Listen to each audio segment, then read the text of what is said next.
क्या हनुमान जी का विवाह हुआ था? 99% लोग नहीं जानते। जब भी हनुमान जी का नाम लिया जाता है, हमारे मन में सबसे पहले शक्ति, भक्ति और अखंड ब्रह्मचर्य की छवि उभरती है। बचपन से हमें यही सिखाया गया है कि हनुमान जी आजीवन ब्रह्मचारी रहे। लेकिन क्या आपने कभी सोचा है कि क्या यह पूरी सच्चाई है या इसके पीछे कोई ऐसी कथा भी है जिसे बहुत कम लोग जानते हैं?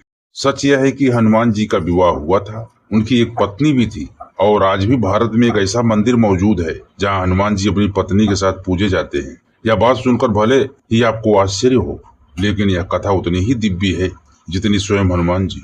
यह घटना उस समय की है जब हनुमान जी केवल बल और पराक्रम के प्रतीक नहीं थे, बल्कि ज्ञान के मार्ग पर चल रहे एक जिज्ञासु शिष्य थे। उन्होंने सूर्यदेव उनसे शिक्षा प्राप्त करने लगे। हनुमान जी में अद्भुत एकाग्रता, अनुशासन और सीखने की तीव्र लालसा थी। सूर्यदेव ने उन्हें 9 दिव्य विद्याओं का ज्ञान देना आरंभ किया। हनुमान जी की प्रतिभा इतनी प्रखर थी कि उन्होंने बहुत ही कम समय में 9 में से 5 विद्याएं पूर्ण रूप से आत्मसात कर लिया। लेकिन जैसे ही शेष 4 विद्याओं की बारी आई, सूर्यदेव अचानक रुक गए। यह देखकर हनुमान जी आश्चर्यचकित हो गए। उन्होंने विनम्र भाव से अपने गुरु से इसका कारण पूछा।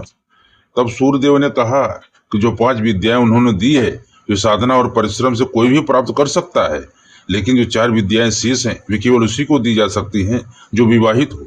एक अविवाहित या ब्रह्मचारी व्यक्ति उन विद्याओं का अधिकारी नहीं माना जाता। यह सुनकर हनुमान जी गहरे धर्म संकट पड़ गए। एक और ज्ञान प्राप्त करने की तीव्र इच्छा थी, क्योंकि वे जानते थे कि ज्ञान के बिना सेवा अधूरी है।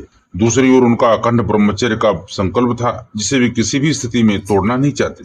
उन्होंने सूर्यदेव से विनम्रता पूर्वक प्रार्थना की कि कोई और मार्ग निकाला जाए, लेकिन नियम तो नियम था और उसे बदला नहीं जा सकता था। हनुमान जी की इस दुविधा को देखकर स्वयं सूर्यदेव ने एक दिव्य समाधान निकाला। उन्होंने अपनी तपस्या के तेज और अपनी दिव्य किरणों से उन्होंने एक अत्यंत तेजस्वी कन्या को प्रकट किया। वह कन्या सामान्य नहीं थी, बल्कि दिव्य प्रकाश से बनी हुई थी। सूर्यदेव ने उसका नाम रखा देवी सुवर्चना। उन्होंने हनुमान जी से कहा, सुवर्चना उनका ही तेज है, इसका जन्म गर्भ से नहीं हुआ है। सूर्यदेव ने आगे समझाया कि सुवर्चना से विवाह करने के बाद भी हनुमान जी ब्रह्मचारी ही रहेंगे, क्योंकि यह विवाह केवल ज्ञान प्राप्ति के उद्देश्य से होगा। यह एक धर्म विवाह होगा, न कि शारीरिक या सांसारिक बंधन।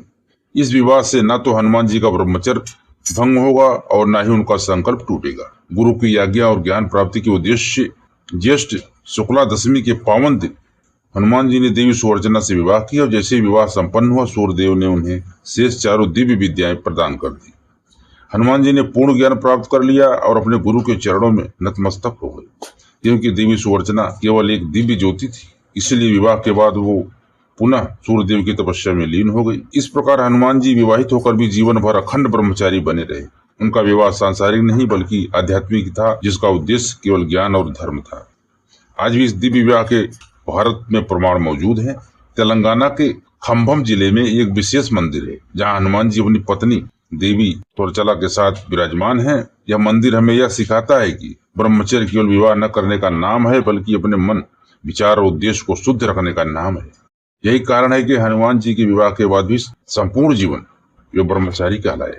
यदि आपको यह कथा पसंद आई हो दोस्तों, आपने आज कुछ नया जाना हो, तो इस कहानी को दूसरे तक जरूर पहुंचाए, क्योंकि ऐसी कथाएं केवल सुनी नहीं जाती बल्कि आत्मा से अनुभव की जाती। और कमेंट में जय श्री राम, जय हनुमान लिखकर भगवान का आभार जरूर व्यक्त करें, ताकि आपके पूरे घर परिवार के ऊपर भगवान की कृपा सदैव बनी रहे। और दोस्तों, यदि हमारे चैनल में आप लोग नए आए हैं तो आप लोग हमारे चैनल को सब्सक्राइब करके बेल आइकन को जरूर प्रेस करें, ताकि अपने आध्यात्मिक ज्ञान को आप प्राप्त कर सकें और अपने गीता, भागवत, रामायण और सनातन धर्म के बारे में कुछ न कुछ जानकारी प्राप्त करते रहें। यदि दोस्तों आप लोगों का कोई राय हो, कोई विचार हो, कोई सुझाव हो तो जरूर दें। और यदि आपका कोई प्रश्न हो तो कमेंट में आप पूछ सकते हैं, उसका आप जवाब जरूर देंगे। तो मिलते हैं दोस्तों अगली वीडियो में। तब तक आप लोग खुश रहें, मस्त रहें, आनंद में रहें। जय श्री कृष्ण मित्र, जय श्री राम।